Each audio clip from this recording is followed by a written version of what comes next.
Welcome, income hackers. This is your host, Ryan G. Wright.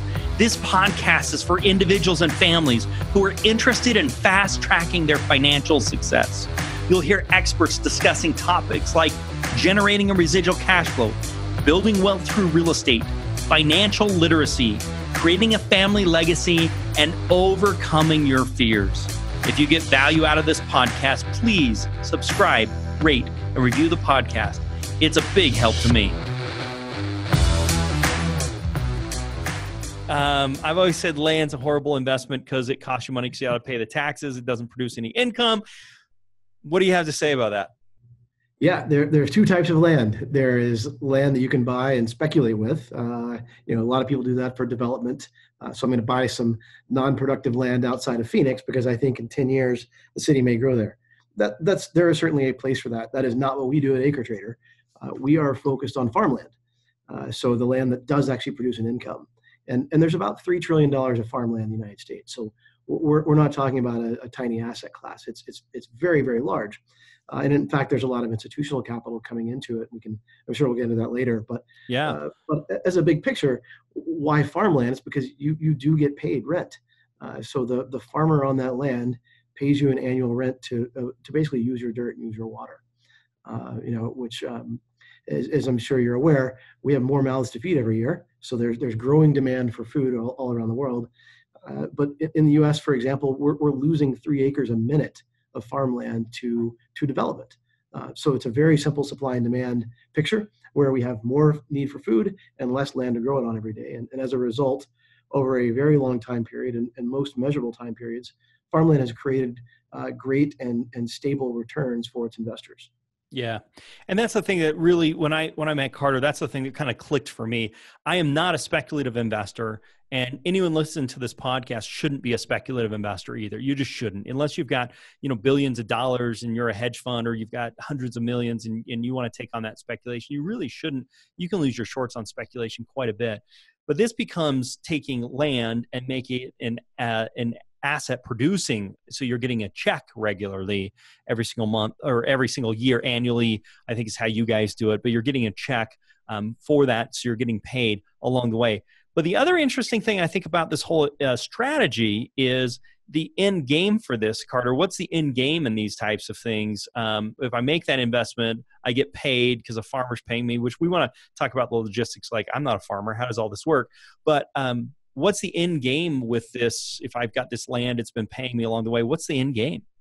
Yeah, the end game is ultimately to sell the land and realize your returns.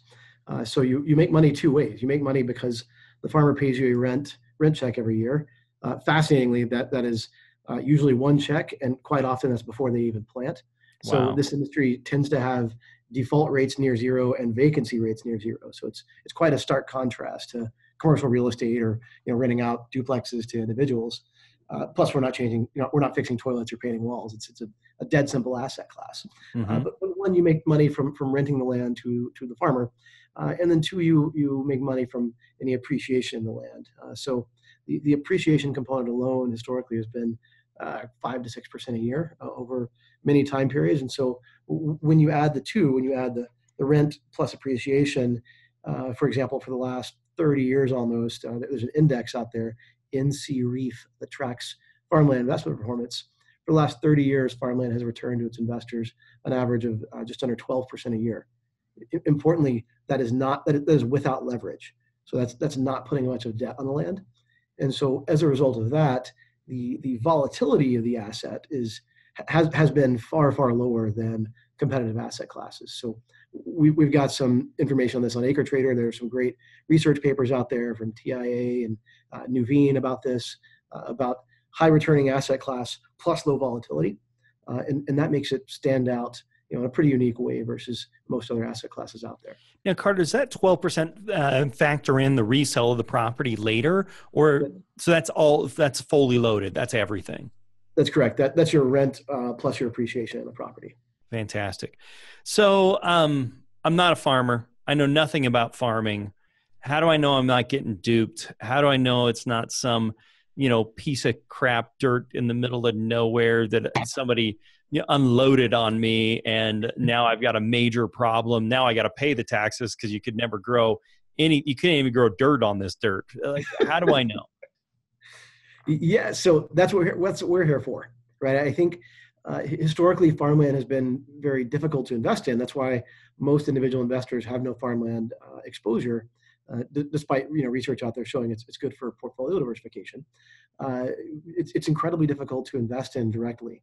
There's private equity funds that do it, and they're growing at an incredible rate. But aside from that, if you want to invest in farmland, you've got to go out, plop down $500,000, $1 million, and congratulations, you're in the business of managing a farm, which is a whole other can of worms. That's what we're here for. That's what we do all day, every day. So we have a dedicated team of valuation experts that look at farmland. Quite literally, they're on the phone right now speaking with farmers and farm owners. They talk to them every day. We have pockets of the U.S. that we love and we're highly focused on. We have some that we don't even look at. We can talk about bear markets in a minute, which is a really fun thing to talk about, the downside, what that looks like. And Nebraska is one of those places, and in particular, Western Nebraska. So we can discuss the dynamics there, what drives that. But importantly, also why we don't go there as an investment platform. And so I think that, as a whole, the investors on our platform, we do all the work. We plus often the sponsors we work with are doing very, very in-depth diligence, including on-farm visits, visiting with the tenants, multiple evaluation methodologies, inclusion of all kinds of exciting software, both external as well as internal process management and evaluation software and models that we've built. So you as an investor have us here as the front line. We also handle all the administration. We handle the leasing, the payments, anything and everything that goes along with managing a farm is taken care of by AcreTrader. And then perhaps lastly, to feel as though you're not getting run over and shown some dirt that can't grow dirt, in your words, I also personally invest or have invested in each farm we put on the website, and would hope to continue that. So I'm also personally in it with you. Yeah, I like that. Let's talk about kind of this deal structure. You brought up the idea of a sponsor. For some of our listeners may not understand this deal structure. If I understand it correctly, Carter, correct me if I'm wrong, but basically you've got somebody coming to you that's wants to buy this farm, and they're going to put money into it. Potentially they're going to be the owner. And then you're basically saying, hey, we'll raise the capital for you so you can do it. In conjunction, we'll get some equity for doing that. You'll keep some equity. We get some equity. We'll manage and improve this farm, make it better, or just maintain it. And then we'll plan to sell it in 5 to 10 years or something like that. What am I missing from the deal structure on that?